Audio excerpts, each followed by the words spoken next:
আপনি একটি কাগজের টুকরো ছাপালেন, সেই কাগজের কোনো মূল্য নেই, শুধু কালি আর কাগজ। কিন্তু পৃথিবীর ১৯০টি দেশ, পুরো দুনিয়া সেই কাগজের টুকরোর জন্য হাপিত্যেশ করছে। দেশের পর দেশ সেটা সঞ্চয় করছে, যুদ্ধ হচ্ছে তার জন্য, সরকার পতন যাচ্ছে তার জন্য। এই কাগজের নাম টাকা। আজকে আমাদের ভিডিও টাকা নয়, বরং ডলার নিয়ে। তাহলে প্রশ্ন হচ্ছে, এই সাধারণ কাগজটি পৃথিবীর সবচেয়ে শক্তিশালী মুদ্রা কিভাবে হলো? এর পেছনে আছে একটি শতবর্ষের ষড়যন্ত্র, একটি গোপন চুক্তি এবং একটি এমন কৌশল যা পৃথিবীর ইতিহাস চিরতরে বদলে দিয়েছে। আজকে আমরা সেই গল্পটাই বলবো। সময়টা ছিল ১৯১৪ সাল। তখন পৃথিবীর মুদ্রার রাজা ছিল একটাই, ব্রিটিশ পাউন্ড স্টার্লিং। লন্ডনের ব্যাংকাররা বলতেন, পৃথিবীতে যা কেনা বেচা হোক না কেন, সেটা পাউন্ডেই হবে। বাংলার পাট থেকে শুরু করে আফ্রিকার হীরা, সব কিছুর দাম ঠিক হতো পাউন্ডে। কিন্তু তখন ইউরোপে শুরু হলো প্রথম বিশ্বযুদ্ধ, ১৯১৪ সাল। জার্মানি, ফ্রান্স, ব্রিটেন সবাই একে অপরের বিরুদ্ধে। এই যুদ্ধের জন্য দরকার ছিল অস্ত্র, খাবার, গোলাবারুদ। আর সেটা কিনতে হচ্ছিল মার্কিন যুক্তরাষ্ট্রের কাছ থেকে। কারণ যুক্তরাষ্ট্র তখনও যুদ্ধে ঢোকেনি, তারা ছিল পৃথিবীর সবচেয়ে বড় অস্ত্র সরবরাহকারী। এখন ব্রিটেন, ফ্রান্স এই দেশগুলো যখন যুক্তরাষ্ট্র থেকে অস্ত্র কিনছিল, তখন কিসে দাম দিচ্ছিল জানেন? ডলার। হ্যাঁ, ডলার দিয়ে। কারণ যুদ্ধের সময় তাদের মুদ্রার দাম বাড়তে শুরু করল। এভাবে ৪ বছরের যুদ্ধে পুরো ইউরোপের সোনা একটু একটু করে গিয়ে জমা হলো আমেরিকার ভল্টে। যুদ্ধ শেষ হলো ১৯১৮ সালে। আর সেই মুহূর্তে পৃথিবীর মোট সোনার ৭০% চলে গেল একটি দেশের হাতে। সেই দেশটির নাম ইউনাইটেড স্টেটস অফ আমেরিকা। এখন ব্রিটিশ পাউন্ড কি করবে? যার ঘরে সোনা নেই, তার মুদ্রার মূল্য কি? ১৯৩১ সালে ব্রিটেন আনুষ্ঠানিকভাবে সোনার মানদণ্ড ছেড়ে দিল। আর সেই মুহূর্তেই পাউন্ডের সিংহাসন কাঁপতে শুরু করল। নতুন রাজার আগমন তখন শুধু সময়ের ব্যাপার। এলো দ্বিতীয় বিশ্বযুদ্ধ, ১৯৩৯ থেকে ১৯৪৫। এবারও পুরো ইউরোপ ছাড়খাড়। এবারও আমেরিকা অস্ত্র বেচল। এবারও সোনা গেল আমেরিকার ভল্টে। যুদ্ধ শেষ হল। ইউরোপের অর্থনীতি ধ্বংসস্তূপে পরিণত হল। ব্রিটেন, ফ্রান্স, জার্মানি কারো কাছেই আর সোনা নেই। কিন্তু এখন প্রশ্ন হল, যুদ্ধ পরবর্তী পৃথিবীর অর্থনীতি কিভাবে চলবে? কোন মুদ্রায় দাম হবে? কোন মুদ্রায় বাণিজ্য হবে? ১৯৪৪ সাল, জুলাই মাস। যুক্তরাষ্ট্রের নিউ হ্যাম্পশায়ার অঙ্গরাজ্যের এক ছোট্ট শহর ব্রেটন উডস। সেখানকার মাউন্ট ওয়াশিংটন হোটেলে একত্রিত হলেন পৃথিবীর ৪৪টি মিত্র দেশের প্রতিনিধিরা। তারা এসেছিলেন একটিই প্রশ্নের উত্তর দিতে: যুদ্ধের পরে পৃথিবীর অর্থনৈতিক ব্যবস্থা কেমন হবে? ৩ সপ্তাহ ধরে চলল আলোচনা, তর্ক হলো, দ্বিমত হলো। ব্রিটেনের প্রতিনিধি, বিখ্যাত অর্থনীতিবিদ জন মেনার্ড কেইনস প্রস্তাব দিলেন একটি সম্পূর্ণ নতুন বৈশ্বিক মুদ্রা তৈরির। তিনি সেটার নাম দিলেন ব্যাংকার। কিন্তু আমেরিকা রাজি হল না। আমেরিকার যুক্তি ছিল সহজ: বিশ্বের সবচেয়ে বেশি সোনা আমাদের কাছে, সবচেয়ে শক্তিশালী অর্থনীতি আমাদের, তাহলে আমাদের মুদ্রাই কেন বিশ্বের মুদ্রা হবে না? শেষমেশ রাজি হলো সবাই। ব্রেটন উডস চুক্তির শর্তগুলো ছিল ৩টি। ১. সকল দেশের মুদ্রা আর সোনার সাথে সংযুক্ত থাকবে না, বরং মার্কিন ডলারের সাথে পেগ করা থাকবে। ২. শুধু মার্কিন ডলারই সোনার সাথে সংযুক্ত থাকবে। হিসেব ছিল ১ আউন্স সোনা সমান সমান ৩৫ মার্কিন ডলার। ৩. MIF এবং বিশ্বব্যাংক তৈরি হবে বিশ্বের অর্থনৈতিক স্থিতিশীলতা রক্ষা করতে। এই মুহূর্ত থেকে মার্কিন ডলার আনুষ্ঠানিকভাবে হয়ে গেল পৃথিবীর রিজার্ভ মুদ্রা। পৃথিবীর প্রতিটি দেশ এখন তাদের বৈদেশিক মুদ্রার মজুদ রাখবে ডলারে। আন্তর্জাতিক বাণিজ্য হবে ডলারে, ঋণ নেওয়া হবে ডলারে।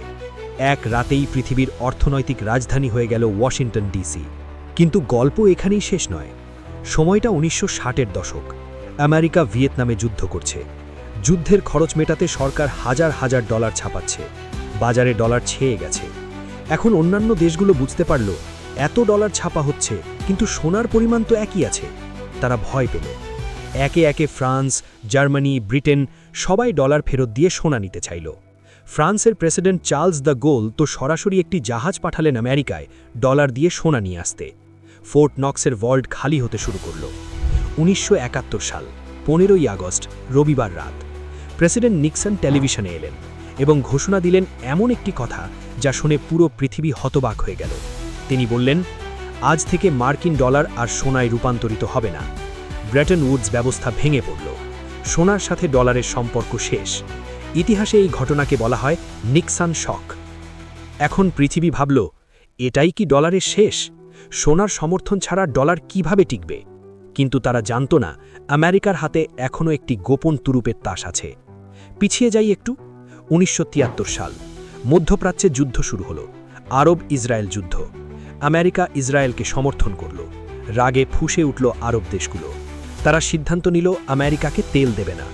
আমেরিকায় তেলের সংকট শুরু হলো। পেট্রোলের দাম আকাশ ছুঁয়ে ফেলল। মানুষ পেট্রোল পাচ্ছে না। ডলার তো আগেই সোনা হারিয়েছে, এখন তেলও নেই। মনে হচ্ছিল ডলারের রাজত্ব বুঝি শেষ হয়ে গেল। কিন্তু ঠিক তখনই একজন লোক একটি পরিকল্পনা করলেন। তার নাম হেনরি কিসিঞ্জার, আমেরিকার জাতীয় নিরাপত্তা উপদেষ্টা, ইতিহাসের সবচেয়ে কৌশলী ডিপ্লোম্যাটদের একজন। কিসিঞ্জার বুঝেছিলেন ডলারকে বাঁচাতে হলে এমন কিছু করতে হবে যা পৃথিবীকে ডলার ছাড়া অচল করে দেবে। তার চোখ পড়ল একটি জায়গায়, সৌদি আরব, পৃথিবীর সবচেয়ে বড় তেল উৎপাদনকারী দেশ। যে দেশ তেল নিয়ন্ত্রণ করে সে আসলে পৃথিবী নিয়ন্ত্রণ করে। ১৯৭৪ সাল, জুলাই মাস, আমেরিকার ট্রেজারি সেক্রেটারি উইলিয়াম সাইমন বের হলেন একটি অর্থনৈতিক শুভেচ্ছা সফরে। কিন্তু এই সফরের আসল উদ্দেশ্য পৃথিবীর কেউ জানত না। সৌদি আরবের জেদ্দায় ৪ দিনের একটি বিরতি, সৌদি বাদশাহ ফাইসালের সাথে গোপন বৈঠক। এই বৈঠকে যা ঠিক হলো তা আগামী ৫০ বছরের জন্য পৃথিবীর ভাগ্য নির্ধারণ করে দিল। চুক্তির শর্তগুলো ছিল, সৌদি আরব বলল, আমরা পৃথিবীর সব তেল বিক্রি করব শুধুমাত্র মার্কিন ডলারে। অতিরিক্ত ডলার আমরা আমেরিকার ট্রেজারি বন্ডে বিনিয়োগ করব। আমেরিকা বলল, আমরা সৌদি আরব থেকে তেল কিনব ডলারে, সৌদি আরবকে অস্ত্র দেব, সৌদি রাজপরিবারকে সামরিক সুরক্ষা দেব। এই চুক্তিকেই বলা হয় পেট্রো ডলার সিস্টেম। এবং এই মুহূর্ত থেকে ডলার আবার হয়ে গেল অপরাজেয়। কারণটা বুঝুন, পৃথিবীতে তেল কিনতে হলে ডলার লাগবে। তেল ছাড়া কোনো দেশ চলতে পারবে না, সুতরাং ডলার ছাড়াও কোনো দেশ চলতে পারবে না। এটাই ছিল কিসিঞ্জারের সেই মাস্টার স্ট্রোক। সোনার জায়গায় এলো কালো সোনা, তেল। এই একটি চুক্তি দিয়ে আমেরিকার ডলারকে চিরতরে অপরিহার্য করে দিল। ইতিহাসবিদরা বলেন এটা ছিল বিশ্বের সবচেয়ে চতুর আর্থিক পদক্ষেপ। এখন আসুন দেখি পৃথিবীতে ডলারের ক্ষমতা ঠিক কতটা। কিছু সংখ্যা শুনুন। ৮৯%। পৃথিবীর মোট বৈদেশিক মুদ্রা লেনদেনের ৮৯ ভাগেই ডলার ব্যবহার হয়। ৫৭ থেকে ৬০%। বিশ্বের কেন্দ্রীয় ব্যাংকগুলোর রিজার্ভের ৫৭ থেকে ৬০% সংরক্ষিত আছে ডলারে। ৪০%। পৃথিবীর মোট ঋণের ৪০% ডলারে। এখন একটু আপনার নিজের কথা ভাবুন। আপনি বাংলাদেশে বসে আছেন। আপনি ভাবছেন, আমার কি, ডলার তো আমার মুদ্রা না। কিন্তু একটু ভাবুন, বাংলাদেশ যখন বিদেশ থেকে তেল আনে কোন মুদ্রায় দাম দেয়? মোবাইলের যন্ত্রাংশ আনে কোন মুদ্রায়? ওষুধ আনে কোন মুদ্রায়? বিদেশে পড়তে যায় আপনার সন্তান কোন মুদ্রায় বেতন দেয়? সব জায়গায় একটি উত্তর, ডলার। বাংলাদেশ ব্যাংক তার বৈদেশিক মুদ্রার রিজার্ভ রাখে ডলারে। বিদেশ থেকে প্রবাসীরা রেমিটেন্স পাঠায় ডলারে। এমনকি বাংলাদেশের টাকার মানও নির্ধারিত হয় ডলারের বিপরীতে। ডলার দুর্বল হলে সারা পৃথিবীর অর্থনীতি টলমল করে। ডলার শক্তিশালী হলে উন্নয়নশীল দেশের ঋণ বেড়ে যায়। একটি দেশের মুদ্রা কিন্তু পুরো পৃথিবীর সমস্যা।